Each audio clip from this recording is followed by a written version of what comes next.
Hello and welcome to the Class 1 video. You should have already watched the welcoming video, which explained the mechanics of the course and the parallel in-person and online sections.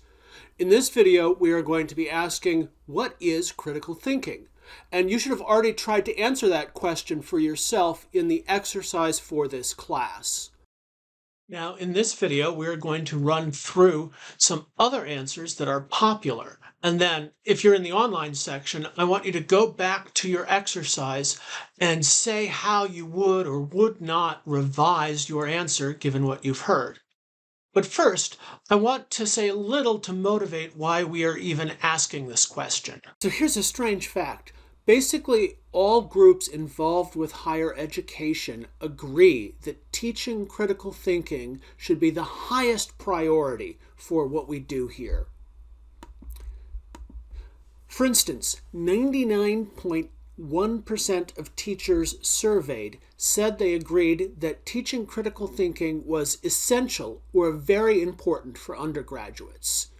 The citation information for this survey is on the PowerPoint slide, and you can download it from Canvas. So overwhelmingly, faculty think that the topic of this course, critical thinking, is vital for education. And employers agree.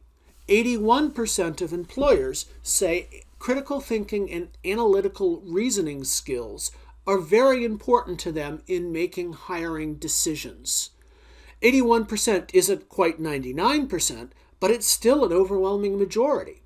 And you don't always see faculty and employers having the same vision of education. Now, they've also changed the wording of this a little bit. The survey, people giving the survey are using a slightly different wording here. They've added analytical reasoning to thinking critically. But I think that just basically expands the same idea teachers had. And administrators agree too. And now we're back up into the high 90s. 98% of colleges list critical thinking and analytical reasoning skills as an intended learning outcome for undergraduates. So this is really impressive. Whatever it is we are studying here, everyone agrees it is really important. And I think that there's some rough agreement about what it is we're studying, but sometimes it can be hard to pin down. So I asked you what you thought, and now I'm going to cut to an older video where I explain some common answers. A lot of people will say critical thinking is problem solving or processing information. Sometimes people think of it, will use the phrase unbiased. That comes up a lot. Sometimes also unemotional thinking, although that doesn't actually come up as often as you would think. And sometimes people will talk about justifying beliefs or actions. And all of these are really great ideas, and they're definitely part of what's going on here. So what I want to do, except maybe unemotional thinking, what I want to do here is suggest some previous answers that will kind of bring all of these different ideas together. So the founder of the critical thinking movement is generally said to be the philosopher John Dewey. Even though he didn't actually use the exact phrase. In a 1910 book called How We Think, he talked about reflective thinking. And he called it active, persistent, and careful consideration of any belief or supposed form of knowledge in light of the grounds that support it and the further conclusions to which it tends. And he says that this constitutes reflective thought. And already this is bringing in one important, many important aspects of critical thinking. Critical thinking is about belief. Critical thinking is a process that requires effort. It is, as he says, active, persistent, and careful. You don't just you aren't a critical thinker if you're going on instinct. You aren't a critical thinker if you're doing actually what just comes automatically. Well, you want critical thinking to come automatically to you, but it's always going to involve an effort. Critical thinking is an effortful activity. And it's about what Dewey calls the grounds that support a belief. That is, critical thinking is about evidence, reasons for belief. So this was sort of early on. It's over 100 years old now. In the 40s, the term critical thinking became the name for the thing that Dewey was trying to get at. And a guy named Edward Glasser sort of helped codify this and solidify the name. And so this is what he said critical thinking was. It is an attitude of being disposed to consider in a thoughtful way the problems and subjects that come within one's range of experience. So it's an attitude, it's a tendency, but and like Dewey was saying, it's a tendency to be thoughtful. So you have to put an effort into something. It is knowledge of methods of logical inquiry and reasoning. That is, so in order to be a critical thinker, you have to understand something about reasoning and logic. You need to know what you're doing when you're thinking, considering evidence in a thoughtful way. And you have to have some skill in applying those methods. That's number 3. So critical thinking calls for a persistent effort to examine any belief or supposed form of knowledge in light of the evidence that supports it and the conclusions to which it tends. And that last part is a direct quote from John Dewey. Okay. More recently, critical thinking. Bob Ennis is a philosopher who has developed a lot of good ideas about critical thinking that I rely on a lot.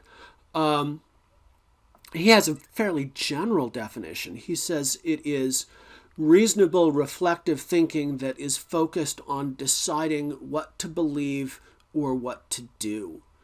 So it's reflective, it's reasonable, and it's ultimately about belief and action. You are trying to justify these things. Kevin Posson has a good one. Critical thinking is the practice of requiring, assessing, and giving cogent reasons for one's beliefs, values, and actions. So this is interesting because Posson isn't so much thinking about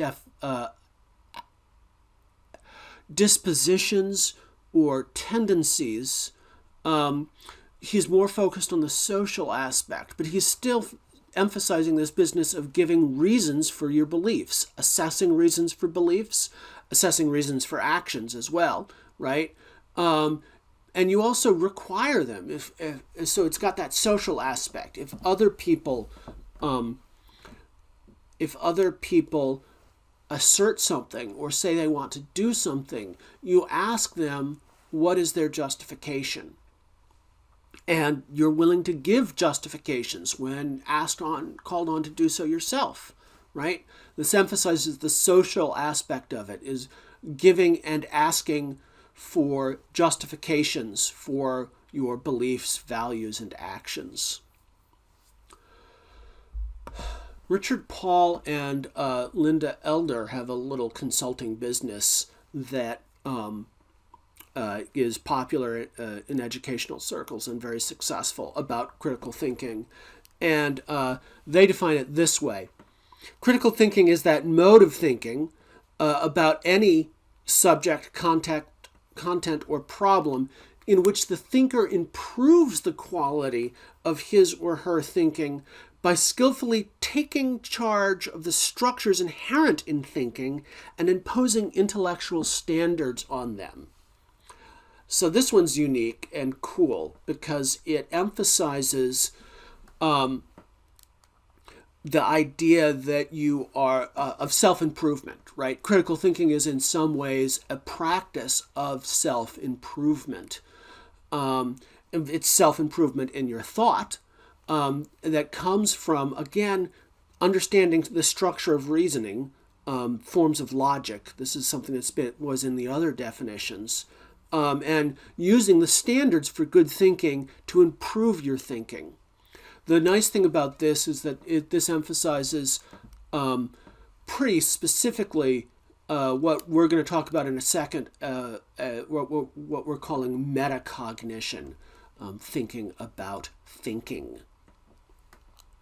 So we don't need to decide on a particular definition of critical thinking. All of these are good, and the ones that you suggested are good as well. I do want to sort of point us to a general family of answers. So this is from Robert Ennis again. He suggests that something called the epistemic views. He categorizes a bunch of views of critical thinking as epistemic. And these, the epistemic views of critical thinking are the ones that focus on forming true beliefs. So a good thing to note here is this funny first word, epistemic. This is a word that I like to emphasize in a lot of my courses. Is a bit of vocab that you should build and have in your internal dictionary. Epistemology. Epistemology is the study of knowledge, what it is, and how to get it. And so what we're doing when we're doing critical thinking is a part of epistemology, right?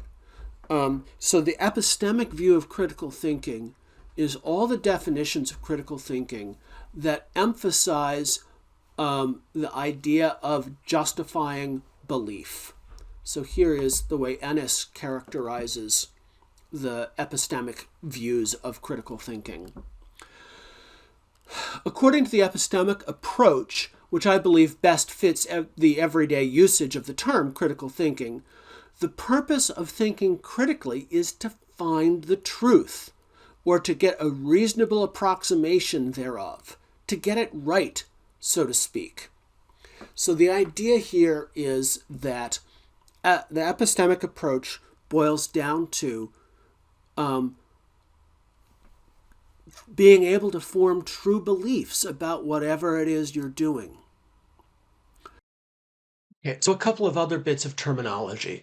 When talking about Paul and Elder's definition of critical thinking, I mentioned the term metacognition. Let's define that more explicitly. When we think critically, we use our minds to get at the truth. But we also need to be thinking about what we are doing while we are doing it. This means applying our minds to themselves, and this is what we call metacognition, thinking about thinking.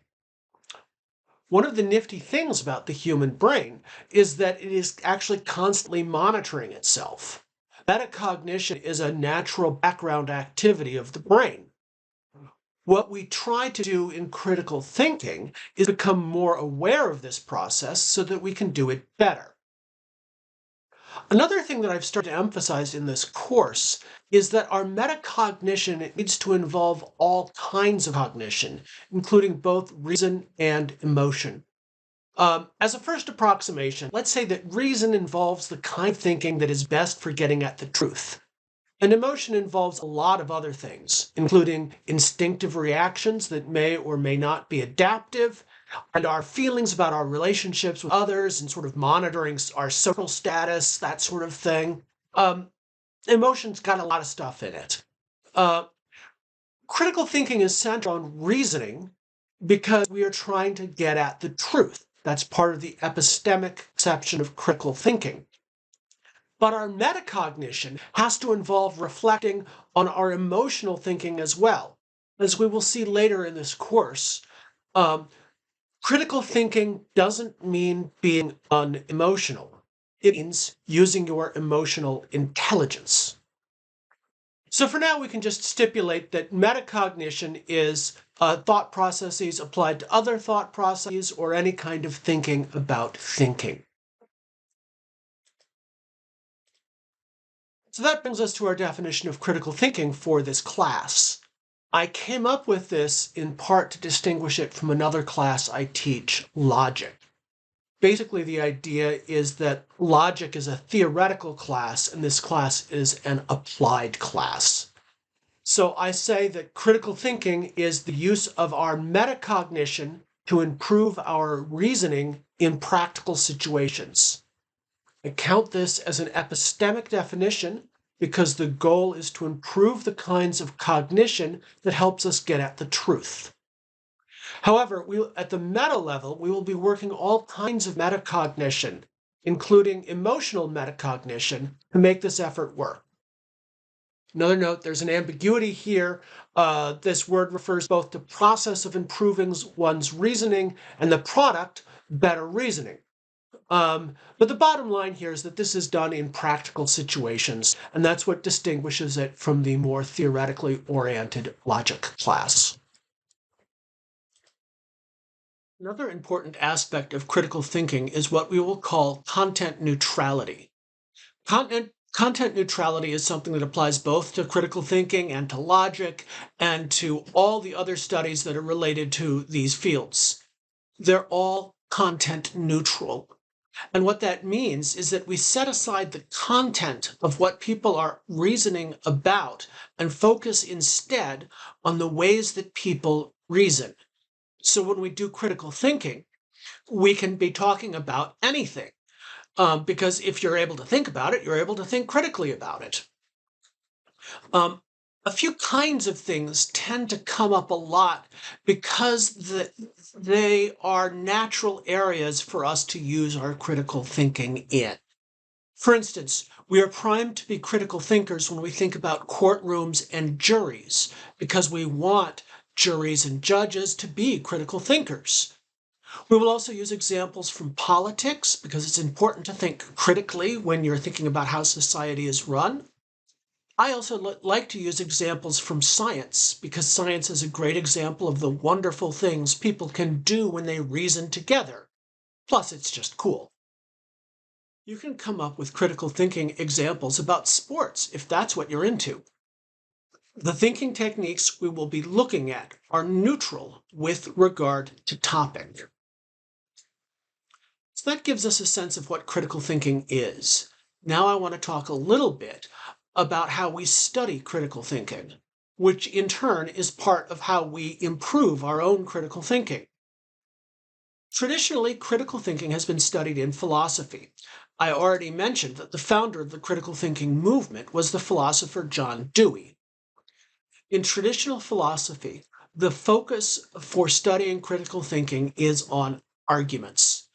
We'll be talking more about argument in the next class, but it's just basically the practice of giving reasons or justifications for your belief. An important feature of this approach is that everything is framed as something that happens in language. So your belief can be stated in words, and your justification for it, your premises, are also going to be stated in words. A big part the study of critical thinking on this approach has been avoiding something called a fallacy, which is a common mistake in argument, where you have premises that don't provide adequate support for your conclusion. So that's the approach that has dominated the discussion of critical thinking since John Dewey's time, since 1910. More recently, in the past half century or so, psychologists have gotten into studying critical thinking as well. And their focus has not been on what you say out loud, but on the unconscious mental processes behind what you say out loud. And this has been incredibly revelatory.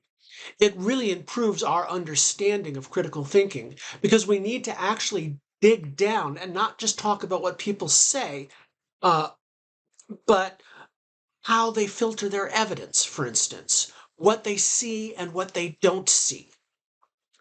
In psychology, the big thing that people talk about isn't a fallacy. which is a mistaken verbal argument, but a cognitive bias, or a heuristic, it's sometimes called. A cognitive bias is an unconscious mental process that affects how you form beliefs. A heuristic is a specific kind of cognitive bias that is actually useful most of the time because it functions as a shortcut, but it can become damaging in some situations. The mother of all cognitive biases, as we'll see soon, is what we call confirmation bias. Confirmation bias is your tendency to seek out confirmation for what you already believe and ignore evidence that goes against what you already believe. And as we'll soon see, this is everywhere. There's a third approach to critical thinking that I want to talk about in this course that has really only emerged in the past few decades. I think it's really important, and it doesn't always come up in critical thinking classes, and that's called social epistemology. Social epistemology focuses not on how individuals think, but on how groups think. So you talk about networks and relationships and the flow of information through personal networks. There's a lot of talk about trust and testimony. I feel like it's extremely important to introduce the social aspect of critical thinking in this day and age, because we're facing a crisis in America with disinformation and unfounded conspiracy theories. And I think to understand some of the bad ideas that are out there, you have to begin to understand how social networks work, both online and offline, and how they carry information. So in social epistemology, the big thing that you want to avoid is not a fallacy, it's not a cognitive bias, it's testimonial injustice. Testimonial injustice happens when the transfer of information is given the wrong amount of credibility. Uncredible sources are given too much credibility. Credible sources are discounted. So I just want to talk a little bit more about that before we move on to the next section to give you a sense of the kinds of things I'm going to be introducing under the heading social epistemology. We can actually start by just defining the term.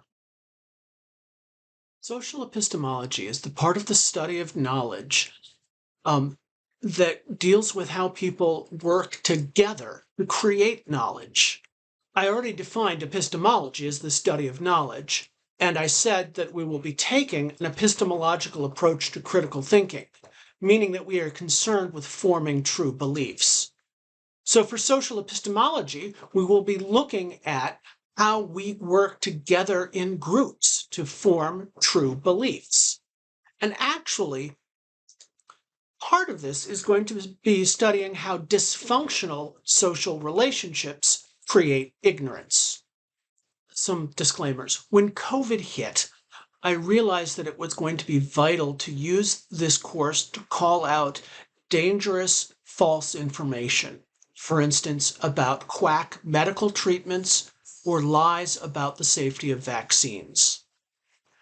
Although the techniques for reasoning that we study in this course are content neutral, I will not hesitate to call out public figures who are using bad thinking to endanger lives. This includes not only COVID-19 disinformation, but also disinformation about election fraud and smears against trans people. So you don't have to agree with me or believe me, but I will be stating what I know to be facts. So now I want to move quickly to an example of dangerous misinformation and how critical thinking can help us spot it. And I'll be going back to an older recording here. So this was a tweet last September from rapper Nicki Minaj. My cousin in Trinidad won't get the vaccine because his friend got it and became impotent. His testicles became swollen, his friend was weeks away from getting married, and now the girl called off the wedding. So just pray on it and make sure you're comfortable with your decision, not bullied. This is misinformation. And it is discouraging people from getting vaccinated by stating that there's a side effect that just doesn't exist, right? And honestly, this tweet has a lot of red flags that should let you know that Minaj is just mistaken here. So for starters, this is a secondhand report, right? And if you repeat it, it's going to be a third-hand report.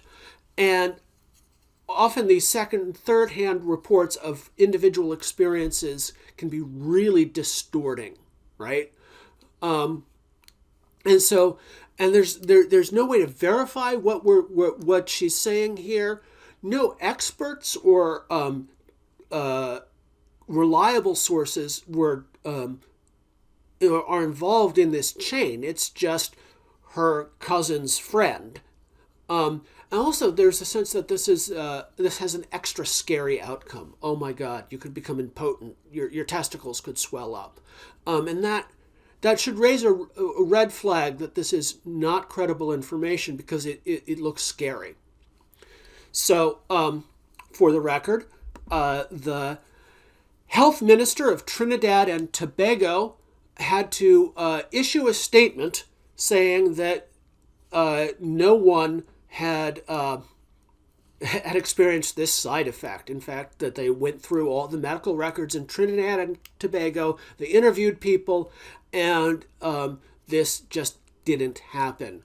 And he was extra mad because he felt like this was wasting the resources of the health ministry trying to debunk false claims when they clearly have to deal with the same pandemic that we're dealing with. All right, so that's social epistemology. That, along with the